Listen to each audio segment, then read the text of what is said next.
İnsanlarda da ağaçlara, bitkilərə, çiçəklərə bənzərlik var.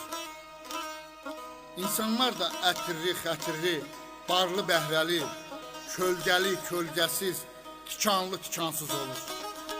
Bax, çınar şöhrəti ilə, palıt qüvvəti ilə yaşayır torpaq üstündə. Tikana sancırsan dedilər, gəlmədi acığına. Axı tikandır. Tikanlar görür tikan işini açıq-açığına. Kim görüb bənövşəni şair kimi ayaq altda, yol qırağında olar? Gözə girə, gözə soxular. Tərifini kol dibində gizləyib özü ilə birgə. Lap yüzü ona tərif deyə adını çəkə, başını qaldırıb baxmaz. Durar boynu bükülüb baş aşağı. Amma ətri daha təmiz, xətri daha əziz.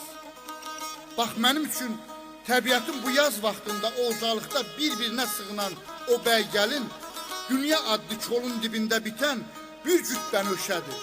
Ətirli, xətirli bənövşə.